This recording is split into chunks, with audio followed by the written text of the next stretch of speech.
laborers, farmers, disabled and destitute and SC/ST. We are doing the work in this sector, especially for SC and ST. I asked one of the other groups, this children means what age, youth means what age? और इसमें ये भी कि knowledge building में भी इसमें मदद मिल सकती है, लीगल एडवाइस में, ट्रेडिशनल नॉलेज रिसोर्सेज इन्हांसमेंट भी हम कम्युनिटी रेडियो के माध्यम से हो सकता है।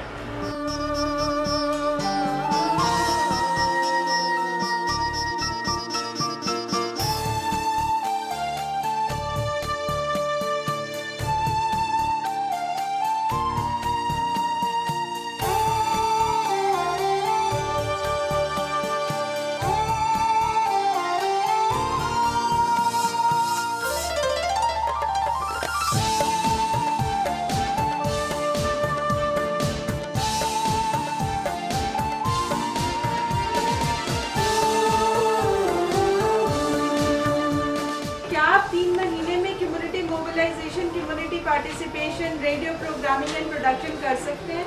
नहीं, थोड़ा चैलेंजिंग है, बहुत ज़्यादा चैलेंजिंग होगा मैं बोलूँगी।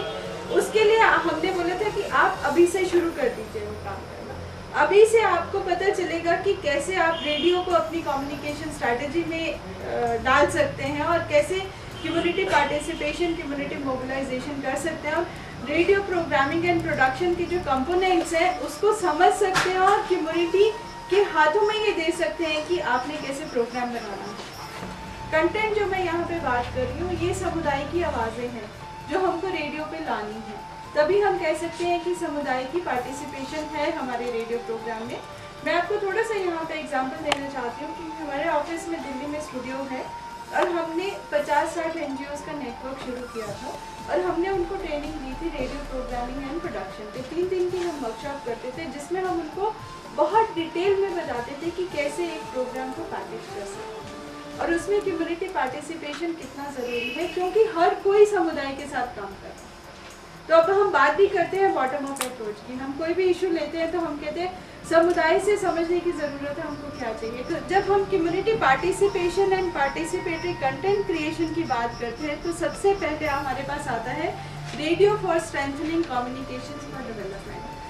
कम्युनिकेशन स्ट्रैटेजी की बात करते हैं और हम कैसे समुदाय में जो बातचीत का तरीका है उसको हम बढ़ा सकते हैं रेडियो के माध्यम से। बांध हमारे कई काम आते हैं, जैसे पशु चराने के लिए, लकड़ी काटने के लिए। हमें बांध के पौधों को बचा कर रखना चाहिए। वन वर्ल्ड साउथ एशिया ने हमको बैकअप किया, हमको तरीका बताया कैसे करना है हमने, और जो हमारे जो कम्युनिटी रिपोर्टर्स थे और जो स्टूडेंट्स थे उनके लिए एक जो है एक स्टाइपेंड टाइप का जो है जो मिनिमम रिक्वायरमेंट्स हैं वो उसके लिए फंड्स अरेंज किए और जो प्रैक्टिकल काम है वो हम लोगों ने किया। हमारा सबसे बड़ा चैलेंज ये था कि हम कम्युनिटी को कैसे इन्वॉल्व करें, तो वो कम्युनिटी रिपोर्टर्स हमने आइडेंटिफाई किए, यंग लड़के लड़कियाँ, और उनके ज़रिए हमने फिर वो इस तरह से 15 गाँव लिए करोल के, और जो ऐसे गाँव थे जहाँ पर सड़क भी नहीं है, पगडंडियाँ भी ऐसी हैं जिन पर मतलब आम आदमी नहीं चल सकता, पहाड़ी जो लोग हैं वही उस पर जा सकते हैं। कोई भी अगर बीमार होता है वहाँ पर तो हेल्थ सेंटर भी नहीं है उन गाँव में, वो उसको पीठ पर लाद कर या फिर पालकी टाइप कुछ बनाकर उस तरह से नीचे लाना पड़ता है। और जो बेसिक वहाँ की जो प्रॉब्लम्स हैं वो मतलब एक जो बेसिक एम्यूनिटीज़ हैं, मूलभूत जो चीज़ें हैं वो भी वहाँ उपलब्ध नहीं है। ऐसे बहुत से हिस्से होंगे और भी हिमाचल में, ऐसा नहीं है, मगर ये बिल्कुल नेशनल हाईवे के ऊपर का हिस्सा है।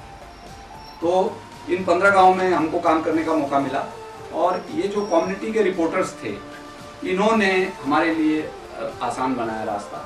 इन्होंने एक विश्वास पैदा किया कम्युनिटी में और हमको इनवाइट किया। जब एक माहौल बन गया फिर हमने वहाँ जाकर गांव-गांव में हमने अपनी बात बताई, हम क्या करना चाहते हैं, कैसे करना चाहते हैं। वो जो फील्ड वाले कम्युनिटी के लोगों को की, तो क्या आपने अपने इंस्टीट्यूट में की या आप उस फील्ड में किया, क्या थोड़ा सा इसमें हाईलाइट करेंगे? पहले तो 5 कम्युनिटी रिपोर्टर्स को हमने इंस्टीट्यूट में बुलाया, उनको समझाया, पूरा प्रोजेक्ट समझाया उनको। सबसे पहले हमें हमारी टीम को, हमारे यूथ के बच्चों को कंटेंट राइटिंग पे, कंटेंट सिलेक्शन और कंटेंट राइटिंग और उसके बाद कंटेंट डिजिटाइजेशन कैसे किया जा सकता है, तो उस ट्रेनिंग के बाद हम हर 2 महीने के बाद अब ये न्यूज़लेटर निकालते हैं जो हमने आप सभी को दिया हुआ है। तो उसके बाद फिर धीरे धीरे ये भी निकल के आया कि इंफॉर्मेशन डिसेमिनेशन में रेडियो जो है एक बहुत महत्वपूर्ण जो है प्रभावी रूप से जो है एक तरीका हो सकता है। तो पर हमें ये पता नहीं था कि कम्युनिटी रेडियो की कंसेप्ट तब हमें बिल्कुल क्लियर नहीं थी। हमें सिर्फ ये मालूम था कि हमने रेडियो प्रोग्राम बनाना है। पहले ऐसा लगता था कि हम खुद बनाएंगे, हमारी टीम खुद बनाएंगे और उसके बाद हम जो यूथ के बच्चे हैं उनसे हम तैयार करवाएंगे। तो स्टार्टिंग में जागोरी टीम के साथ 3 दिन का ट्रेनिंग किया गया रेडियो प्रोग्राम की, कि रेडियो प्रोग्राम कैसे तैयार करते हैं। सबसे पहले तो स्क्रिप्ट राइटिंग था कि आप स्क्रिप्ट कैसे लिखी जाती है, डायलॉग्स कैसे बोले जाते हैं, रिकॉर्डिंग कैसे की जाती है और रिकॉर्डिंग के बाद फिर एडिटिंग में भी हमें जो है ट्रेनिंग दी गई।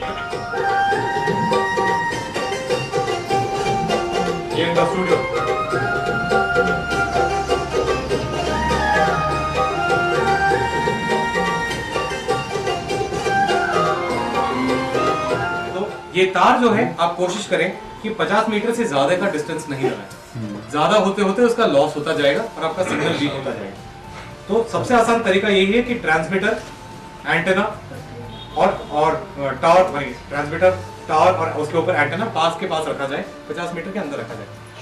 अगर हम 100 वॉट ERP, ठीक है, इफेक्टिव ERP माने इफेक्टिव रेडिएटेड पावर। इसका मतलब 100 वॉट ERP का मतलब ये नहीं कि आपको 100 वॉट का ट्रांसमीटर लेना है, क्योंकि ट्रांसमीटर का कम पावर होते हुए भी वो एंटेना जो होता है उसके मुताबिक वो बढ़ता है या घटता है। तो ज्यादातर एंटेना में आपको इसका एक बूस्ट मिलता है, एक मल्टीप्लिकेशन हो जाता है, ये बढ़ता है। तो आपका 30 वॉट का ट्रांसमीटर भी 100 वॉट ERP दे सकते हैं अगर आप ठीक एंटेना उसके साथ चुने।